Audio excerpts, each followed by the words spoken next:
에스겔 37장 우리 1절에서 2절 우리 함께 읽도록 합니다. 여호와께서 권능으로 내게 임재하시고 그의 영으로 나를 데리고 와서 골짜기 가운데 두셨는데 거기 뼈가 가득하더라. 나를 그 뼈 사방으로 지나가게 하시기로 본즉 그 골짜기 지면에 뼈가 심이 많고 아주 말랐더라. 아멘.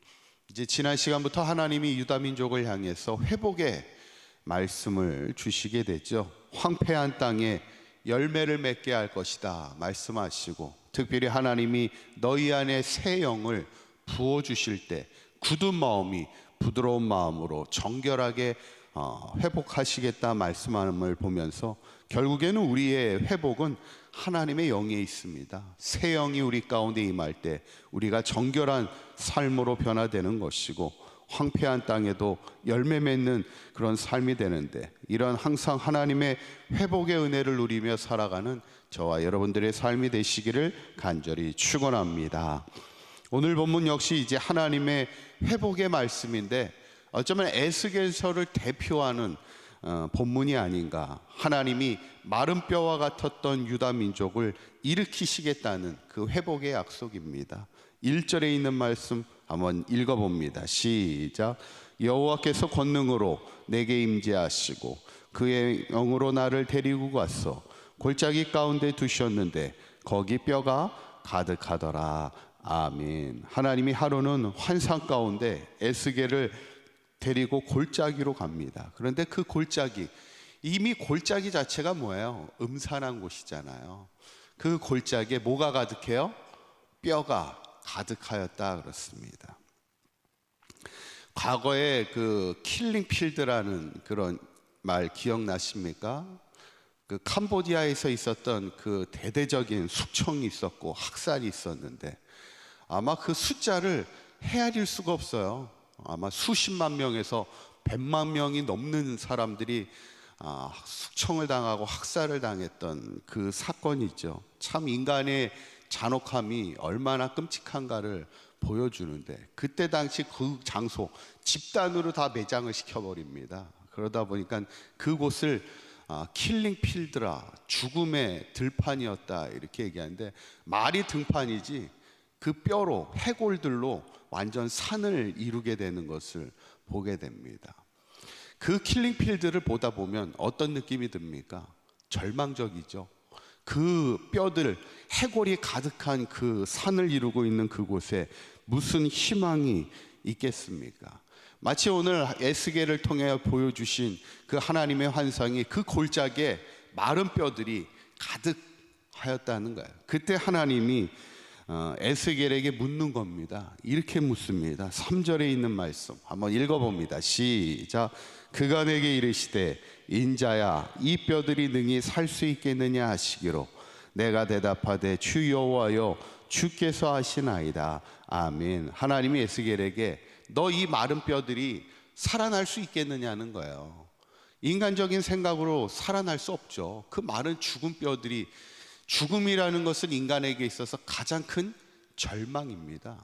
이 절망에 이 마른 뼈들이 어떻게 살아날 수가 있겠어요? 그런데 에스겔이 뭐라고 대답해요? 주 여호와여 주께서 하십니다. 이 말은 뭐예요? 하나님이 하시면 하실 수 있습니다. 이 어떻게 보면 참 믿음의 고백이죠. 그때 하나님이 에스겔에게 이렇게 말씀하죠. 5절에 있는 말씀 읽어봅니다. 시작. 주 여호와께서 이 뼈들에게 이같이 말씀하시기를 내가 생기를 너희에게 들어가게 하리니 너희가 살아나리라. 아멘. 하나님이 죽은 뼈 가운데, 마른 뼈 가운데 생기를 불어넣으실 때 너희가 다시 살아날 수 있다는 거예요. 여기에 나오는 단어가 이제 생기입니다. 생기. 생기하면 가장 먼저 떠오르는 본문이 어디예요? 생기. 하나님이 인간을 만드셨을 때 흙으로 사람을 만드시고 그 코에 뭐를 불어넣으셔요? 하나님의 생기를 불어넣으실 때 흙이 하나님의 생명체가 되는 것을 보게 됩니다. 어쩌면 우리 안에 회복의 역사는 지난 시간에도 하나님의 영이 할 때, 하나님의 숨이 들어갈 때, 하나님의 생기가 들어갈 때 우리는 살아날 수 있다는 거예요. 아무리 인간의 눈에는 절망 가운데 있을지라도 우리 하나님의 영이, 하나님의 숨이, 하나님의 생기가 우리 가운데 있을 때 회복의 역사, 죽은 자도 살아날 수 있는 생명의 역사가 나타날 수 있다는 거예요. 우리가 이것을 믿음으로 가지고 살아야 된다는 거죠. 그래서 복음서에 보면 그런 상징적인 사건이 하나 나옵니다.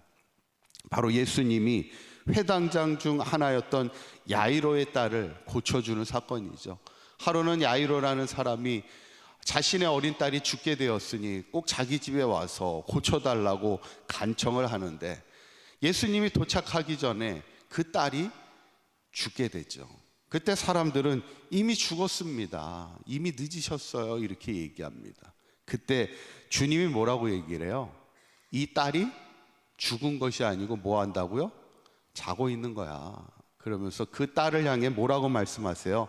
달리다곰을 얘기하시잖아요. 소녀야 일어나라. 그럴 때는 마치 죽어 있는 딸을 향해 얘기하는 게 아니라 정말 우리가 보통 아침에 엄마들이 아이들 깨우는 것처럼, 잠자고 있는 어린 딸을 깨우는 것처럼, 야 일어나, 이렇게 말씀하는 거예요. 너 일어나. 그러니까 진짜 이 소녀가 마치 잠자고 있던 것처럼 일어나서 걷더라는 거예요. 이게 뭐냐면 바로 하나님이 마른 뼈와 같은 죽어있는 생명도 하나님의 영을 부어주실 때 살아나는 역사가 있다는 것이죠. 근데 오늘 성경을 보면요, 그냥 단순히 살아나기만 하는 게 아니에요. 오늘 10절에 있는 말씀 한번 읽어보도록 합니다. 시작. 이에 내가 그 명령대로 태어나였더니 생기가 그들에게 들어가매 그들이 곧 살아나서 일어나 서는데 극히 큰 군대더라. 아멘. 그들이 살아나서 일어나는데 뭐와 같다고요? 큰 군대와 같더라는 거예요. 그러니까 겨우 살아나는 게 아니에요. 강력한 하나님의 민족으로 다시 설 수 있다는 거예요. 이것이 하나님이 유다 백성에게 주시는 희망의 회복의 말씀이죠. 결국 우리가 오늘 하나님이 마른 뼈가 다시 살아나 큰 군대가 되는 이 환상을 통해서 우리에게 주시는 말씀이 뭐예요? 어떤 절망 가운데 있을지라도 낙심하거나 절망하지 말라는 거예요. 하나님이 하시면 능히 하시리라는 믿음을 가지고 우리가 끝까지 믿음으로 희망을 가지고 기도하는 자가 돼야죠. 바라기는 우리 사강교회 모든 성도님들이 우리가 인생을 살아가면서 우리의 가정 가운데, 우리의 교회 가운데, 이 나라와 이 민족 가운데 때로는 마른 뼈와 같은 절망 가운데 있을지라도 하나님의 영이 임하시고 하나님의 생기가 불어넣어질 때 하나님의 큰 군대가 될 것을 믿음으로 나아가서 우리의 가정과 우리의 교회와 이 땅을 희망으로 세워갈 수 있는 우리 사강교회 모든 성도님들 되시기를 주님의 이름으로 간절히 축원합니다. 기도하겠습니다. 고맙고 감사하신 하나님, 마른 뼈와 같은 절망에 빠진 유다 민족을 하나님의 생기로 다시 불어넣으실 때 하나님의 큰 군대가 되게 하시겠다 말씀하시는 그 하나님의 말씀을 우리도 기억하게 하여 주셔서 우리의 삶에 어떤 절망 가운데 있을지라도 희망을 놓지 않게 하시고 감사함으로 믿음으로 나아가게 하여 주셔서 마른 뼈가 일어나 하나님의 군대로 서갈 수 있는 우리 사강교회 모든 성도들과 그 가정과 이 교회와 이 나라와 이 민족이 될 수 있도록 인도하여 주시옵소서. 특별히 이 땅에 그 희망을 세워갈 수 있는, 그 영적 선봉에 설 수 있는 우리 사강교회와 모든 성도들의 삶이 되도록 인도하여 주시옵소서. 오늘 하루도 주님과 동행하는 복된 하루가 되게 하실 줄 믿사오며 우리 주 예수 그리스도의 이름으로 기도하옵나이다. 아멘.